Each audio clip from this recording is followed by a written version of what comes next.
Today, we will be diving into the history of Russia and its most prominent rulers, specifically a man who united Russia and reconquered lands that previously belonged to Russia until they were seized.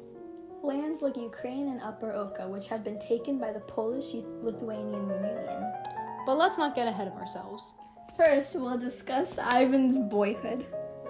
The greatness of Ivan III all began on January 22nd, 1440 in Moscow. His father was the Grand Prince Vasily II of Moscow, and his mother was Maria Borovsk. He was the eldest son. In 1446, his father was blinded by his own cousin. Not very great, if you ask me. At the age of 9, Ivan was given the title of prince. He became co-ruler and regent for his now blind father. Throughout Vasily's reign, Ivan was very involved with the administration and received many tasks involved with the government. These everyday tasks gave Ivan a lot of experience with such things. He gained a lot of political training in state affairs. At 12, Ivan became engaged and married to the Grand Prince of Tver's daughter, Maria Tver, for political reasons in 1452. Tver was a medieval Russian state. That same year, Ivan was nominated to command a military expedition to deal with the remaining enemies of his father in the far north. At 18, he led a successful expedition against the Tatars in the south.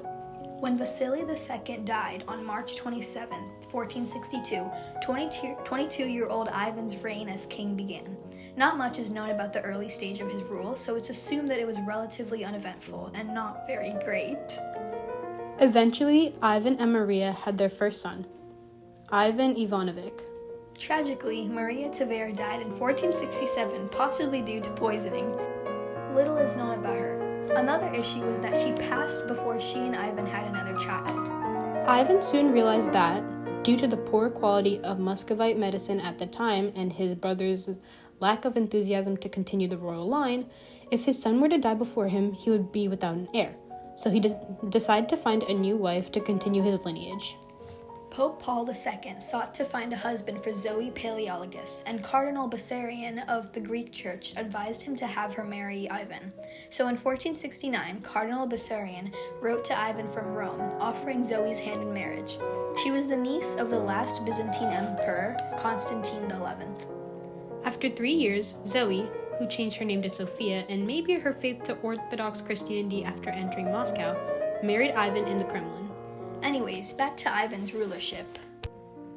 During the later years of Ivan's reign, he wanted to conquer the territory of Novgorod. Novgorod was a powerful medieval Russian state operated by boyars, who were Russian nobility.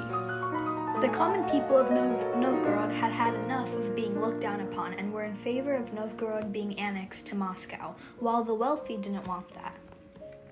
Before his death, Vasily II had taken some land from Novgorod, so the boyars had demanded that land back, but Ivan refused. Ivan led his great army to Novgorod and besieged the great city. He easily defeated Novgorod's army and took over the city. The higher classes pledged their loyalty to Ivan, and they gave up their land to him. Novgorod's loyalty was a major turning point for Ivan's goal to unite Russia. Ivan also wanted complete control over Novgorod since he didn't have that power yet. After many debates, the people of Novgorod came to the conclusion of recognizing Ivan as their lord, but not as their complete sovereign. In November of 1478, Ivan declared war once again on Novgorod, and since Novgorod was so desperate to get out of the situation, they agreed to fully be under Ivan's rule, handing over the power of their legal system. This was really great for Ivan the Great. Another major event during Ivan's reign was the Golden Horde. The Golden Horde was a part of Russia under the rule of the Mongols. For a long while, Moscow was a tributary to the Golden Horde, and Ivan sought to free Russia from Mongol rule. Ivan found himself in a dispute with the Golden Horde, both sides allying with other territories for assistance. The Golden Horde marched towards Russia in September of 1480. Later on, a messenger came to inform the leader of the Golden Horde that their capital was under attack by the Russians. So the Golden Horde quickly returned to their territory to fend off unwanted guests. However, the whole thing was a great trick by Ivan the Great to get the Golden Horde away from the battlefield, and the leader, Khan Ahmed bin Kuchuk, was killed, marking the end of the Golden Horde and their reign over Russia. This was all thanks to the great leadership of Ivan the Great. The land of Tver was also greatly taken by Ivan. Prince Mikhail III of Tver was one of the only rulers to go against the power of Ivan. Mikhail had signed a treaty with Casimir IV of Poland, and Ivan didn't like the idea of that. Mikhail quickly got rid of the treaty out of fear of Ivan and declared his loyalty to Ivan, but years later attempted to re-establish the treaty. Ivan figured it out, and so he sent an army to Tver, ultimately leading to Tver's downfall. Ivan the Great greatly conquered many great territories to add to his great collection of great places he sees so greatly. The whereabouts of Ivan's great territory, specifically Moscow and the surrounding regions, play a great role geographically, allowing him to unify Russia and increase Muscovy's great territory. The time period was also greatly important due to many parts of Russia being already conquered by certain people, like the Great Mongols. Ivan's great accomplishments and what he did are also greatly significant in the great legacy of Russia.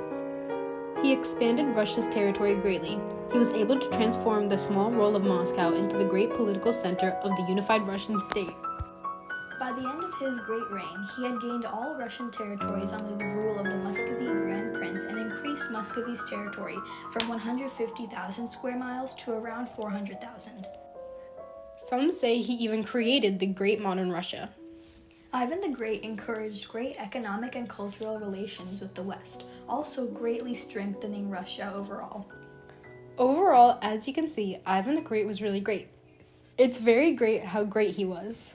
We greatly appreciate you watching our great presentation on Ivan the Great. And on that great note, Have a great day!